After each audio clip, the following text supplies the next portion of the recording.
ओम श्री सद्गुरुवे नमः। ओम नमो भगवते वासुदेवाय। अथ सप्तदशो अध्याय। भगवान का प्रकट होकर अदिति को वर देना। श्री शुकदेव जी कहते हैं, परीक्षित, अपने पतिदेव महर्षि कश्यप जी का उपदेश प्राप्त करके अदिति ने बड़ी सावधानी से 12 दिन तक इस व्रत का अनुष्ठान किया।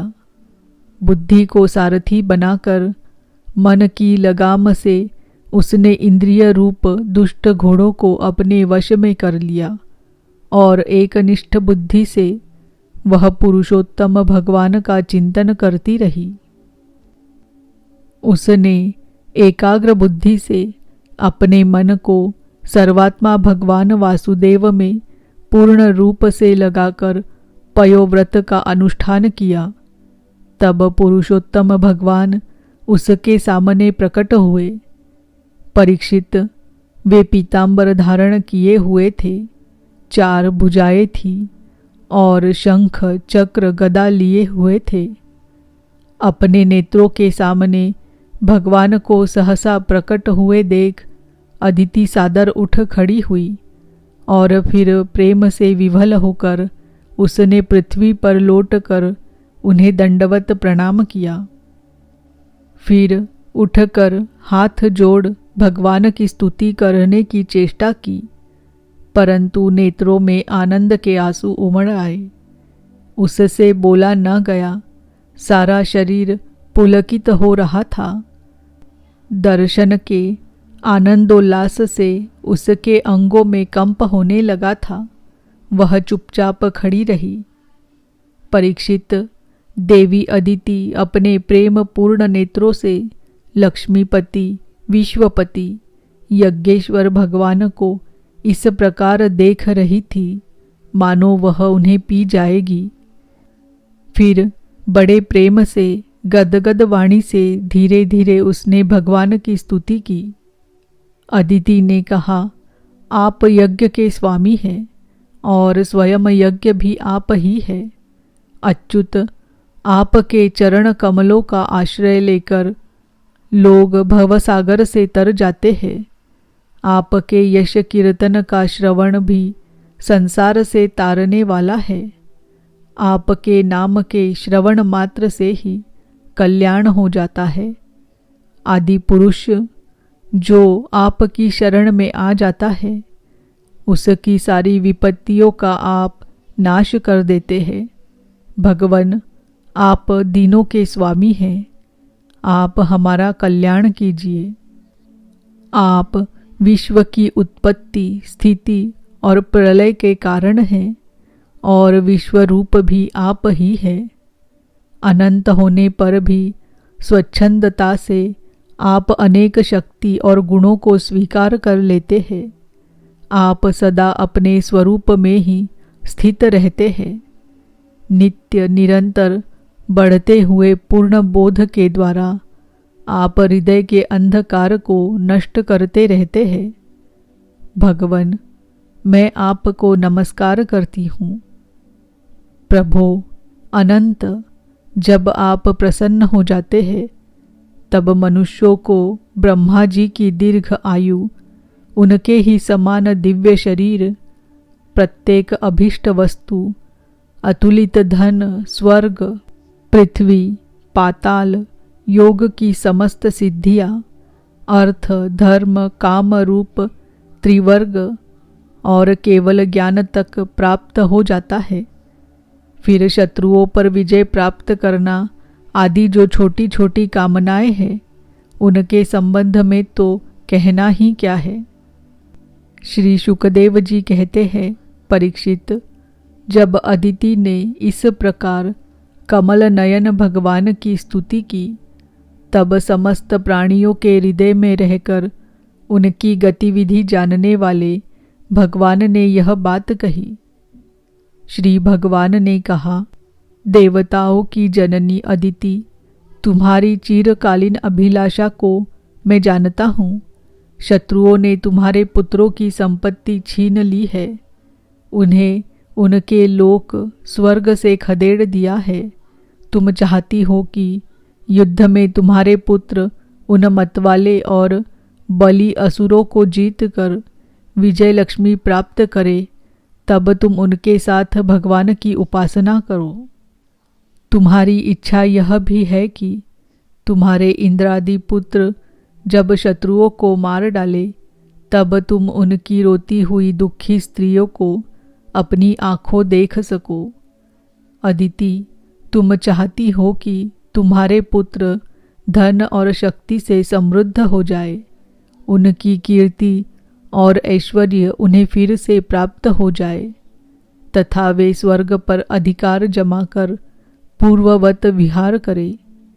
परंतु देवी, वे असुर सेनापति इस समय जीते नहीं जा सकते, ऐसा मेरा निश्चय है, क्योंकि ईश्वर और ब्राह्मण इस समय उनके अनुकूल है।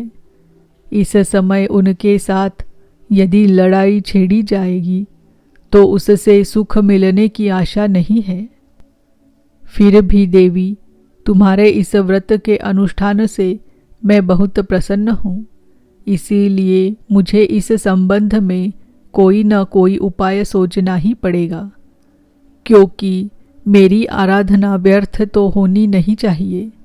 उससे श्रद्धा के अनुसार फल अवश्य मिलता है। तुमने अपने पुत्रों की रक्षा के लिए ही विधि पूर्वक पयोव्रत से मेरी पूजा एवं स्तुति की है। अतः मैं अंश रूप से कश्यप के वीर्य में प्रवेश करूँगा और तुम्हारा पुत्र बनकर तुम्हारी संतान की रक्षा करूँगा। कल्याणी, तुम अपने पति कश्यप में मुझे इसी रूप में स्थित देखो और उन निष्पाप प्रजापति की सेवा करो। देवी, देखो, किसी के पूछने पर भी यह बात दूसरे को मत बतलाना। देवताओं का रहस्य जितना गुप्त रहता है उतना ही सफल होता है। श्री शुकदेव जी कहते हैं, इतना कहकर भगवान वही अंतर्धान हो गए। उस समय अदिति यह जानकर कि स्वयं भगवान मेरे गर्भ से जन्म लेंगे, अपनी कृतकृत्यता का अनुभव करने लगी। भला यह कितनी दुर्लभ बात है। वह बड़े प्रेम से अपने पतिदेव कश्यप की सेवा करने लगी। कश्यप जी सत्यदर्शी थे, उनके नेत्रों से कोई बात छिपी नहीं रहती थी। अपने समाधि योग से उन्होंने जान लिया कि भगवान का अंश मेरे अंदर प्रविष्ट हो गया है। जैसे वायु काठ में अग्नि का आधान करती है, वैसे ही कश्यप जी ने समाहित चित्त से अपनी तपस्या के द्वारा चिरसंचित वीर्य का अदिति में आधान किया। जब ब्रह्मा जी को यह बात मालूम हुई कि अदिति के गर्भ में तो स्वयं अविनाशी भगवान आए हैं, तब वे भगवान के रहस्यमय नामों से उनकी स्तुति करने लगे। ब्रह्मा जी ने कहा, समग्र कीर्ति के आश्रय भगवान, आपकी जय हो। अनंत शक्तियों के अधिष्ठान, आपके चरणों में नमस्कार है। ब्रह्मण्य देव, त्रिगुणों के नियामक, आपके चरणों में मेरे बार बार प्रणाम है। पृश्नि के पुत्र रूप में उत्पन्न होने वाले, वेदों के समस्त ज्ञान को अपने अंदर रखने वाले प्रभु, वास्तव में आप ही सबके विधाता है। आपको मैं बार बार नमस्कार करता हूँ। ये तीनों लोक आपकी नाभि में स्थित है। तीनों लोकों से परे वैकुंठ में आप निवास करते हैं। जीवों के अंतकरण में आप सर्वदा विराजमान रहते हैं। ऐसे सर्वव्यापक विष्णु को मैं नमस्कार करता हूँ। प्रभो, आप ही संसार के आदि, अंत और इसीलिए मध्य भी है। यही कारण है कि वेद अनंत शक्ति पुरुष के रूप में आपका वर्णन करते हैं। जैसे गहरा स्रोत अपने भीतर पड़े हुए तिनके को बहा ले जाता है, वैसे ही आप काल रूप से संसार का धारा प्रवाह संचालन करते रहते हैं। आप चराचर प्रजा और प्रजापतियों को भी उत्पन्न करने वाले मूल कारण हैं। देवाधिदेव जैसे जल में डूबते हुए के लिए नौका ही सहारा है, वैसे ही स्वर्ग से भगाए हुए देवताओं के लिए एकमात्र आप ही आश्रय है। इति श्रीमद्भागवते महापुराणे पारमहंस्यां संहितायामष्टमस्कन्धे वामन प्रादुर्भावे सप्तदशोऽध्यायः। ओम नमो भगवते वासुदेवाय। ओम नमो भगवते वासुदेवाय।